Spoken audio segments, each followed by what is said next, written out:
오늘 또 계속해서 성지 순례에 관련된 본문을 가지고 성지인 이스라엘과 이방인 전 세계 모든 민족과의 관계, 어떤 관계일까? 그것에 대해서 말씀드리려고 합니다.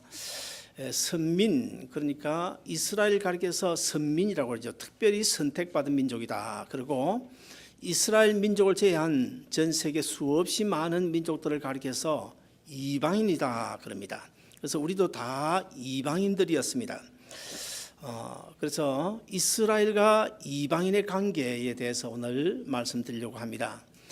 제가 오래전에 바둑을 좀 두었습니다. 그때 한 8급 정도 된다고 그래요. 한 8급 정도 바둑을 뒀는데 어느 날 거래처에서 오신 분이 프로 1단이래요. 그래서 그분과 더불어서 이제 바둑을 두게 됐는데 바둑판이 새카맣게 9점을 깔고 제가 흙을 지고 바둑을 두기 시작했습니다. 그때 저는 이런 생각을 했습니다. 내가 저분을 상대해서 내가 이기지 못할 테니까 저분하고 절대 상대하지 말아야지. 그냥 내가 내 집만 지어도 이길 수 있지 않겠나. 그렇게 생각하고 바둑을 두기를 시작했는데 처음에는 가만히 보니까 내가 이길 수 있겠더라고요. 그런데 처음 잘 나가다가 조금씩 이상한 방향으로 흘러가는데 결국 그러다가 마지막에 지고 말았습니다. 바둑에 있어서는 하수가 있고 고수가 있죠. 그래서 이 바둑에 있어서 하수는 지금 조금만 지나면 대마가 주게 생긴데도 불구하고 지금 당장 한 점 잡아먹는 거 그것 가지고 좋아하잖아요. 그리고 또 한 점 죽는 것 가지고 뭐 어쩔 줄 몰라 하는 그런 거 여러분 바둑 두신 분은 잘 아실 것입니다. 그러나 반면에 고수는 지금 한 점 죽는 것이 문제가 아니고 어떻게든지 대마 잡는 방법을 선택을 합니다. 이 바둑이 어떻게 진행되어져서 어떻게 끝날 것인지를 하수는 몰라도 고수는 다 미리 내다보고 있는 것입니다. 뭐 좀 유치한 비유인지는 몰라도 우리는 하수이고 바둑으로 치면 하나님은 고수이십니다. 하나님께서 범죄한 인간을 구원하시는 그 놀라운 구원 계획과 섭리를 보시면 우리 인간으로서는 도저히 상상할 수 없는 그런 방법을 가지고 범죄한 인간을 구원해 나가고 계십니다. 예를 들어서 하나님께서 자기 아들을 이게 인간의 몸을 입히셔서 이 세상에 보내심으로 완전한 인간이라고 하는 자기 요건을 갖추게 하고, 그 다음에 두 번째는 완전한 인간이면서 죄 없는 인간이라고 하는 자기 요건을 갖추게 하셔서 우리의 구원주가 되게 하신 이런 사건은 범죄한 인간, 우리 인간편에서는 전혀 뭐 상상할 수 없는 그런 이야기죠. 그리고 십자가에 우리 대신 죽게 하심으로 우리의 죄가 십자가에 달려 죽으시는 예수님께 전가가 되어지고, 예수님이 가지고 계신 죄 없는 그 의로우신 분이시기 때문에 예수님의 의가 우리에게 전가되어져서 우리는 예수 믿고 의로운 사람으로 구원 얻고 예수님은 죄인이 되어 우리 대신 죽으시는 그 놀라운 십자가를 통한 구원의 계획과 방법, 우리 인간이 어떻게 이해를 할 수 있겠습니까? 그래서 우리가 이 구원을 가리켜서 하나님의 은혜라고 말하잖아요. 왜 구원을 하나님의 은혜라고 하는 것일까요? 범죄한 인간을 죄에서 구원하는 것은 하나님이 아니시면 범죄한 인간 편에서는 뭐 절대 불가능한, 있을 수 없는, 할 수 없는 그런 방법과 그런 능력과 그런 섭리이기 때문에 범죄한 인간을 구원하는 걸 가리켜서 하나님의 은혜라고 말하는 것입니다. 오늘 본문은 이스라엘과 이방인의 관계에 대해서 말씀드리고자 하는데 본문 내용이 다소 이해 쉽지는 않을 것입니다. 그러나 이 시간 성령 하나님께서 저와 여러분의 심령을 터치하시고 우리의 마음을 열게 하시고 우리의 영의 눈이 밝아지고 우리의 영의 귀가 열리게 하시면 모든 것들이 은혜 가운데 잘 깨달아질 줄로 믿습니다. 아멘. 첫째로 이스라엘이 구원의 길에서 실족하여 넘어진 것이 오히려 우리 이방인들에게는 유익이 되었다. 이방인을 구원하는 계기가 되었다. 이런 소대지로 말씀을 드릴 수가 있겠습니다. 우리가 이스라엘 민족을 특별한 민족이라고 말하는 이유가 무엇일까요? 그것은 이스라엘 민족이 하나님과 구원 계약을 맺었기 때문에 하나님과 구원 계약을 맺은 민족이기 때문에 이스라엘 민족을 가리켜서 특별한 민족, 선택받은 민족이라고 말하는 것입니다. 그런 이스라엘의 조상이 그 아브라함과 이삭과 야곱이 하나님과 구원 계약을 맺었습니다. 그럼에도 불구하고 그 후손들인 이스라엘 사람들이 하나님과 자기의 조상들이 맺은 그 구원의 계약을 지키지 아니하고 따르지 아니하고 그 구원을 성취하기 위하여 이 세상에 인간의 몸을 입고 오신 예수님을 배척하고 십자가에 내다 죽이는 그런 우를 범하게 됐습니다. 그 결과로 이스라엘 백성들에게 주어졌던 그 구원의 은혜가 우리 이방인에게로 넘어오게 된 것입니다. 그렇다면 하나님이 이스라엘 백성들을 영영 버리신 것일까? 결코 그렇지는 않습니다. 우리 다 같이 오늘 본문 11절부터 12절을 같이 한번 읽어보시겠습니다. 다 같이 봉독합니다. 시작. 그러므로 내가 말하노니 그들이 넘어지기까지 실족하였느냐? 그럴 수 없느니라. 그들이 넘어짐으로 구원이 이방인에게 이르러 이스라엘로 시기나게 함이니라. 그들의 넘어짐이 세상의 풍성함이 되며 그들의 실패가 이방인의 풍성함이 되거든 하물며 그들의 충만함이요. 자, 이스라엘이 실족해서 넘어짐으로. 그런데 오늘 본문을 자세히 읽어보면 이 넘어진다는 단어가 3번 나오는데 이스라엘 백성들은 결코 넘어지지 않았다는 것입니다. 실족했을 뿐이지 넘어지지 않았다. 그런데 여기 보면 이 넘어짐과 실족에 대한 이야기가 나오는데 넘어짐과 실족의 차이는 무엇일까요? 우리 한국식으로 이야기하면 거기서 거기입니다. 그러나 본래 원어를 따져보면 이 넘어졌다는 말은 펩토라고 그러는데 이 펩토라는 말은 심판을 받은 상태를 의미하고 있어요. 심판을 받은 상태. 반면에 실족했다 이 말은 길을 가다가 돌부리에 발이 걸려서 잠시 넘어졌기 때문에 언젠간 다시 일어설 수 있는 것을 의미합니다. 그러므로 실족했다는 말은 실패 정도를 의미하고 있고 넘어졌다는 말은 다시 일어설 수 없는 완전히 심판받은 상태를 의미하고 있어요. 따라서 이스라엘 백성들이 완악해져서 아직 예수를 믿고 있지는 않지만은 이스라엘 이꼴 멸망한 민족이라고 하는 등식이 성립될 정도로 이스라엘 백성들이 완전히 구원의 길에서 넘어져 버린 것은 망한 것은 아니라는 사실을 오늘 본문이 우리에게 가르쳐주고 있습니다. 이스라엘이 예수 그리스도 십자가에 못 박아 죽였기 때문에 하나님과 맺은 그 구원의 언약이 폐기된 것일까요? 결코 그렇지 않습니다. 그 약속은 아직도 유효합니다. 왜 그럴까요?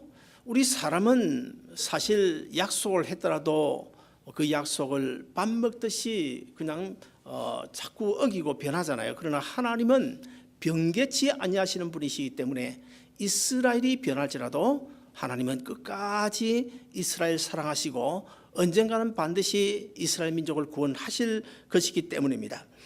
세월이 많이 흘렀지만은 지금도 참 저 개인적으로는 뭐 버리지 않는 그런 사건이 있습니다.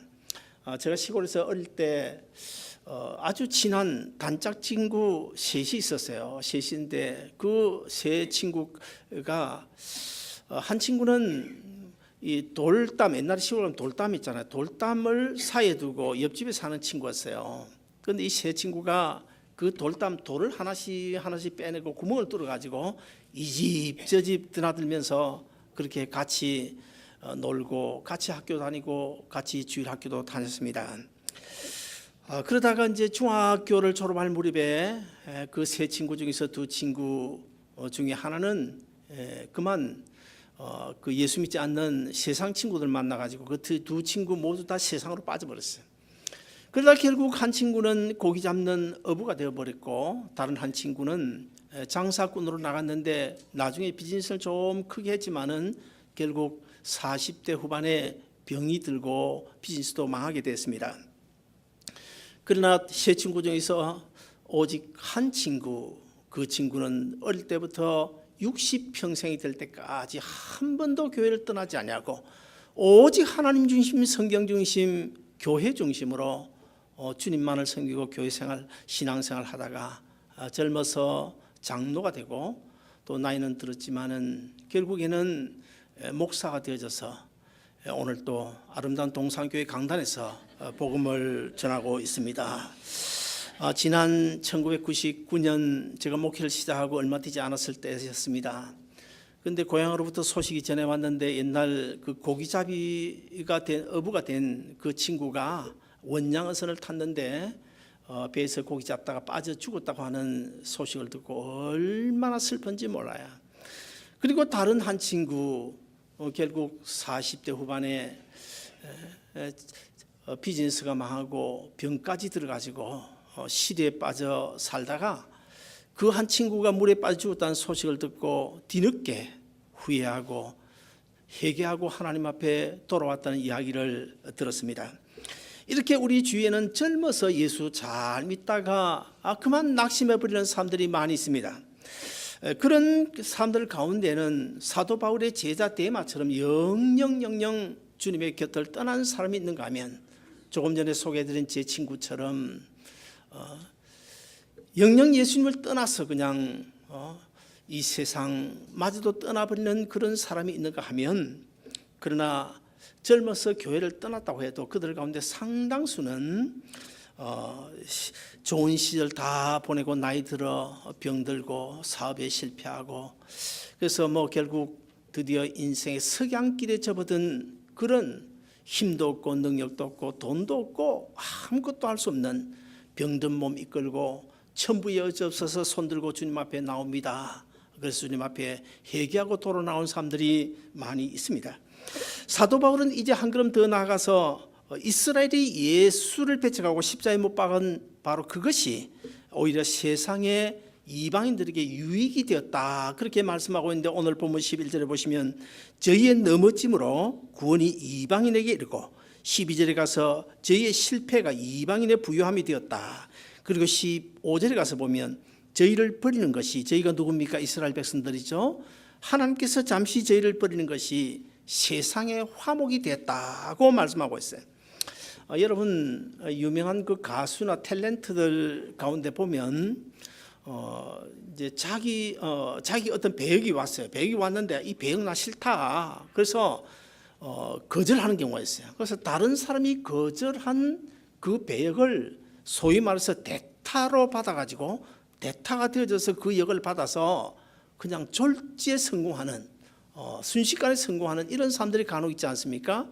그런 사람이 한두 사람이 아니에요. 제가 한번 찾아보니까 여럿이 있는데, 대표적으로 여자의 경우는 그 한가인도 대타로 성공한 사람이고, 그리고 옛날 그 주몽 역을 한 사람이 누구예요?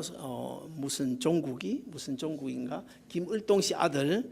그 사람도 대타해가지고 그냥 슈퍼스타 된 사람이고, 그리고 또 파리의 연인, 저도 그걸 드라마를 봤습니다만은 거기에 주인공인 박신양이도 아주 대단한 배우인데 그분도 처음에 이 대타 해가지고 성공한 케이스더라고요.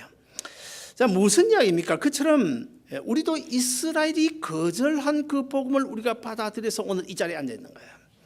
이스라엘이 배척하고 십자가에 못 박아 죽이신 그 예수님을, 그 예수님의 구원의 복음이 우리에게 넘어와서 그 복음을 받아들임으로 내가 영원한 생명을 얻고 예수 믿고 하나님의 자녀 되었고 천국을 소유할 수 있는 그런 놀라운 구원의 은혜를 받았다는 걸 생각하면 얼마나 감사한지 모르겠어요. 그 다음에 두 번째로 오늘 본문에 보면 기독교 신앙의 뿌리는 이스라엘의 조상들이 하나님과 맺은 언약입니다. 기독교 복음의 핵심이 뭘까요? 기독교 복음의 핵심은 십자가에 죽으신 예수 그리스도를 통해서 범죄한 인간을 구원하는, 이것이 우리 기독교 복음의 핵심 아닙니까? 자, 하나님께서 우리 인류를 구원하시는 그 구원 사건 속에는 아주 중요한, 없어서는 안 될 두 가지 요소가 있는데 그 중요한 두 가지 요소가 뭘까요? 제가 이렇게 물으면 여러분 가운데 혹시 십자가 아닐까 이렇게 대답하겠지만은 그것은 땡 하고 틀렸다는 이야기입니다. 우리가 십자가를 생각할 수 있지만은 반드시 있어야 되는 구원의 두 가지 요소는 아닙니다. 십자가는 하나의 범죄한 인간을 구원하기 위하여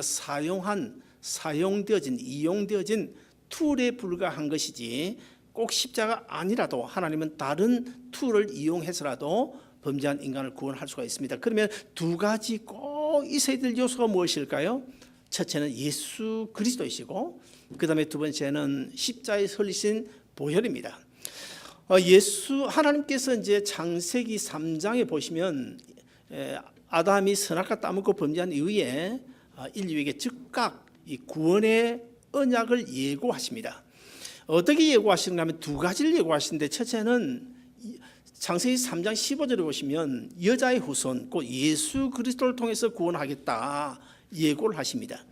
그 다음에 두 번째 창세기 3장 21절에 가서 보면 아담이 범죄하고 부끄러워서 이제 숨어 있어요. 그때는 다 벗었으니까 무화과 잎으로 앞으로 치마를 해서 가리고 이제 숨어 있는데 하나님께 찾아가지 않습니까? 찾아가서 뭐라고 그럽니까? 하나님께 친히 짐승을 잡아 가죽옷을 지어 입히는 사건이 창세기 3장 21절에 나오는데 이 두 성경 구절이 바로 범죄한 인간을 구원하고자 하는 반드시 있어야 되는 없어서는 안 될 두 가지 요소, 구원의 요소를 우리에게 보여주는 것입니다. 이런 이제 두 가지 요소를 통해서 우리를 구원하겠다고 우리 하나님께서 구원을 예고하셨는데 그로부터 한참 세월이 지난 뒤에 그 구원 계획을 구체적으로 적용시킨 사건이 그 이후 한참 후에 나옵니다. 이제 이스라엘을 특별한 선택받은 민족으로 선택하시고 이스라엘의 족장인 아브라함과 더불어서 이 구원의 계약을 구체적으로 맺게 됩니다. 그래서 아브라함과 맺은 그 구원의 계약이 그 아들 이삭과 그리고 손자 야곱에게 넘어가면서 계속 그 구원의 계획을 다시 확인하시고 계속해서 구원 계약을 맺고 그 구원 계약을 이제 이루어가고 계십니다. 자, 그렇다고 한다면 기독교 복음, 이 기독교 복음은 하나님께서 예고하신 그 두 가지 예수 그리스도를 통해서 그다음에 예수님께서 흘리신 피를 통해서 우리를 구원하겠다 그렇게 예고하시고 아브라함과 이삭과 야곱에게 그 구원의 언약을 맺으셨는데 그 구원의 언약이 나중에 예수님께서 인간의 몸을 입고 이 세상에 오셔서 십자가에 달려 죽으심으로 하나님께서 오래전에 예고하신 그 구원의 언약이 성취가 되어지게 돼요. 그래서 이제 아브라함과 맺은 그 구원의 언약이 십자가를 통해서 성취가 되어져서 그때부터 뭐가 되면 기독교 복음이 된 거예요. 그렇다면 기독교 복음의 뿌리는 누구일까요? 이스라엘 조상인 아브라함과 이삭과 야곱입니다. 그러므로 우리가 예수 그리스도를 나의 구주로 믿는 것은 다시 말하면 아브라함의 영적 후손이 되어졌다는 것을 의미하고 그 다음에 둘째는 영적 이스라엘 백성이 되어졌다는 것을 의미하고 있어요. 그래서 사도 바울은 오늘 본문 16절에서 이런 이야기를 하고 있습니다. 우리 16절 같이 한번 읽어보실까요? 다 같이 봉독합니다. 시작.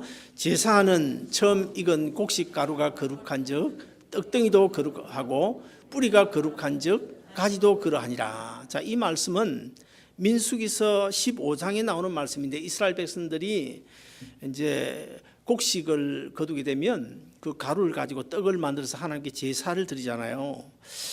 그 가루 제사를 먼저 드리는데 그것을 가리켜서 경상남도 거제가 아니고 거제라고 아무튼 거제라고 그래요. 거제라고 그러는데요.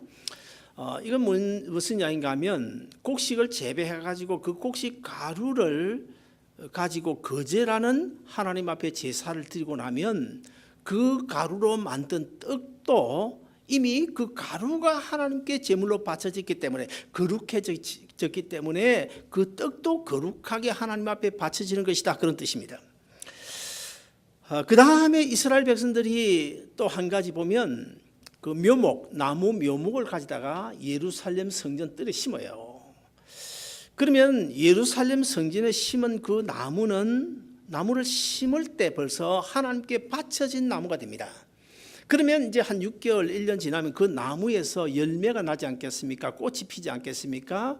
그러므로 나무가 이미 하나님께 거룩하게 바쳐졌기 때문에 그 나무에서 나오는 열매와 꽃도 자동적으로 하나님 앞에 바쳐진 제물이 된다. 이것을 민수기 15장에서 말씀하고 있어요. 자, 무슨 말인가 하면 이스라엘 백성들은 성전 뜰에 심은 나무와 같다는 것입니다. 하나님의 구원의 언약에 의해서 성전 뜰에 심은 나무와 같다. 하나님께 바쳐진 제물과 같다는 것입니다. 그리고 우리 이방인은 이스라엘이라고 하는 성전 뜰에 심어진 그 나무에서 핀 꽃과 열매와 같아서 나무가 이미 하나님께 바쳐졌기 때문에 그 나무에서 나온 열매와 꽃인 우리 이방인도 자동적으로 하나님의 구원의 언약에 동참하게 된다. 그것을 지금 오늘 본문이 우리 가르쳐주는 것입니다. 그래서 우리 이방인 우리가 예수 믿고 이 자리에 앉아 있게 됐고 영원한 생명을 얻게 됐고 하늘나라를 소유한 줄로 믿으시기를 바랍니다. 마지막 세 번째로 이스라엘과 맺은 하나님 구원의 언약에 동참하게 된 것을 늘 감사하고 결코 교만하지 말아야 될 것을 오늘 본문을 통해서 우리에게 권면하고 있습니다. 사도 바울은 또 하나의 비유를 들고 있는데요, 참 감람나무 그리고 돌 감람나무 비유를 들고 있습니다. 이번에 제가 가서 참 감람나무 돌감람나무 그동안 듣기만 했지만 이번에 가서 확인을 하고 왔습니다. 오늘 본문 17절을 우리 같이 한번 읽어보실까요? 본문 17절 같이 읽습니다. 시작. 또한 가지 얼마가 꺾였는데 돌감람나무인 내가 그들 중에 젖붙임이 되어 참 감람나무 뿌리의 진액을 함께 받는 자가 되었은즉. 그래요. 자, 여기 보면 젖붙임이 나오는데 우리 유영란 권사님은 젖붙임을 해봤다고 그러더라고요. 저도 중학교 고등학교 다닐 때 참 신기해가지고 젖붙임을 해봤어요. 젖붙임을 이제 나무 가지를 대각선으로 이렇게 쫙 잘라가지고 다른 나무 가지를 과일나무 가지를 딱 붙여놓고 거기다가 이제 밀가루 반죽을 이렇게 쭉 감아가지고 그 이제 그래서 난 하더니 여러 번 실패했는데 언젠가 한번 성공했어요. 성공해가지고 그 이상한 열매가 나오더라고요. 그 젖붙임을 해봤는데 지금 오늘 본문이 지금 이 이야기를 하고 있는 것입니다. 오늘 본문이 이야기하는 참 감람나무 누구를 지칭하는 말일까요? 바로 이스라엘 민족을 가리키고 있어요. 그리고 돌감람나무는 이스라엘 민족이 아니고 이방인들을 상징하고 있습니다. 그런데 그 참 감람나무의 가지된 이스라엘이 예수를 믿지 아니하고 참 감람나무에서 꺾여져 나가버린 그 자리에다가 돌 감람나무인 우리 이방인을 거기다 접을 붙였어요. 접을 붙이니까 어떤 결과가 되는가 하면 아브라함과 이삭과 야곱을 통해서 하나님과 맺은 그 언약의 뿌리, 그 구원의 그 언약이 하나님께 뿌리를 받고 있는데 하나님으로부터 이스라엘 민족이 받아야 될 그 진액을 젖붙임을 받은 이방 민족까지 받게 되어져서 우리 이방인이 예수 믿고 구원 얻었다, 하나님의 자녀 되었다, 영적인 아브라함의 후손이다, 그리고 영적인 이스라엘 백성이 됐다, 그런 이야기입니다. 그러므로 우리는 신앙의 뿌리를 잊지 말아야 될 것입니다. 궁극적인 우리의 신앙의 뿌리는 아브라함과 이삭과 야곱임에 틀림없습니다. 그러나 우리가 눈에 보이는 신앙의 뿌리가 있습니다. 부모든 학교 선생이든 목사든 친구든 누구든 간에 나를 주님 앞으로 인도한 신앙의 뿌리가 있는데 이 신앙의 뿌리를 꼭 잊지 말아야 될 것입니다. 저는 개인적으로 제 증조 할머니를 잊을 수가 없습니다. 제 증조 할머니가 옛날 그 고루한 채시 문중에서 미국 여자 선교사에게 복음을 받아가지고 머리를 깎이고 매를 맞고 그러면서 예수 믿고 우리 증조 할머니 밑으로 지금 다 자손들이 예수 믿고 수십 명의 장로가 나오고 목사들도 나오고 얼마나 감사한지 모르겠어요. 그래서 저는 간혹 어떻게다가 내가 예수 믿고 구원 얻었을까 따지고 보니까 내 신앙의 뿌리는 증조 할머니구나. 오늘 본문 18절에 보시면 이렇게 말씀하고 있습니다. 그 가지들을 향하여 자긍하지 말라. 자긍할지라도 내가 뿌리를 보존하는 것이 아니요 뿌리가 너를 보존하는 것이라. 무슨 말입니까? 뿌리가 있기 때문에 가지가 있다는 거예요. 그러므로 가지보다 더 중요한 것은 뿌리라는 것입니다. 가지가 중요한 것이 아니고 뿌리다. 그러므로 우리는 이스라엘 민족을 좀 우습게 여기는 경향이 있지만은 그러나 결코 이스라엘 민족을 우습게 여기서는 안 된다는 거야. 하나님과 이스라엘 민족이 맺은 그 언약은 지금도 유효하고 그 언약은 언젠가는 이루어질 것이기 때문입니다. 예루살렘에서 이제 이스라엘 민족들이 그 복음을 거부했기 때문에 그 거부한 복음이 사실은 이방인들이 넘어와 가지고 소아시아 그다음에 유럽으로 와서 미국으로 와서 뭐 계속 지금 서진을 하잖아요. 서진해 가지고 우리 한국 그다음에 또 중국을 통해서 저 이슬람권을 지나서 그다음 어디로 갑니까? 백투 스쿨이 아니고 백투 예루살렘. 제가 언젠가 백투 스쿨 해가지고 그걸 가지고 얼마나 놀림을 받은지 몰라. 백투 예루살렘. 결국에 이제 이스라엘 돌아가지고 이스라엘 민족들이 천부의 어접서 손들고 주님 앞에 나오는 그날이 오게 되는 것. 이것이 바로 성경이 우리에게 보여주는 이 지구상의 범죄한 인간을 구원하는 구원의 시나리오인 것입니다. 우리가 사는 시대에 얼마나 악해진지 몰라요. 자기를 신앙의 길로 인도해 준 신앙의 선배를 배신하는 경우 허다하고 결혼 주례를 해주면서 복을 빌어준 신앙의 아버지 같은 분을 배신하여 교권을 탈취하는 것 제가 봤습니다. 무엇으로도 변명 안 돼요. 그거는 무엇으로도 변명 안 돼요. 신앙의 뿌리를 잊지 말아야 됩니다. 그래서 결국 자기는 어떻게 됐나요? 자기도 나중에는 결국 세월 지나면 은퇴하고 떠나게 될 텐데 뭐 그렇게 중매해주고 결혼 주례까지 해주고 후임 목회자 삼아줬는데 원로 목사 된 그 딱 띄버리고 교인들 다 쫓아내버리고 자기 중심으로 교회 만들어가지고 신앙의 뿌리를 잊어서는 안 된다.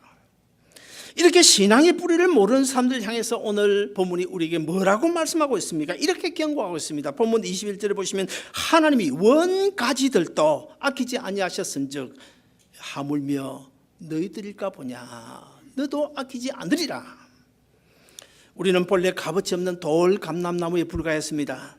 그런 우리가 하나님의 은혜로 참 감람나무인 이스라엘이 하나님과 맺은 그 언약에 접붙임을 받아 동참하게 되어서 하나님으로부터 나오는 은혜와 축복을 받으면서 살게 되었다. 이것은 바로 이스라엘 그리고 이스라엘의 선조되는 하나님과 언약을 맺은 아브라함 때문입니다. 아브라함의 은혜예요. 바로 아브라함 때문에 우리가 복을 받은 거예요. 따라서 우리는 어떤 경우에도 교만하지 말아야 됩니다. 교회에서 가장 무서운 것이 뭔지 아십니까? 영적 교만입니다. 오늘 본문 20절에 보시면 옳도다 저희는 믿지 아니함으로 꺾이고 너는 믿음으로 섰느니라. 높은 마음을 품지 말고 도리어 두려워하라. 사도 바울이 유명한 이야기를 했죠. 나의 낮은 것은 하나님의 은혜라. 나는 그 말씀을 기도할 때마다 제일 먼저 인용합니다. 나같이 부족한 것 하나님, 오늘이 있게 된 것 하나님의 은혜입니다. 나된 것은 하나님의 은혜입니다. 라고 고백하면서 누군가 나에게 신앙의 뿌리가 되어서 내가 오늘 이 자리에 앉아 있는 것처럼 사랑하는 여러분, 나도 아직도 예수를 믿지 않고 있는 그 누군가의 신앙의 뿌리가 되어줘야 되지 않겠습니까? 여러분 모두 이제 남은 인생길 우리가 얼마나 살게 될지 모르겠지만은 하나님께서 내 주위에 붙여주신 아직도 예수 믿지 않는 내 부모, 형제, 친척, 친구들 그들 주님 앞으로 인도하는 신앙의 뿌리가 되어져서 하나님 나라 확장의 기약에 쓰임받는 여러분 되시기를 주의 이름으로 축원드립니다.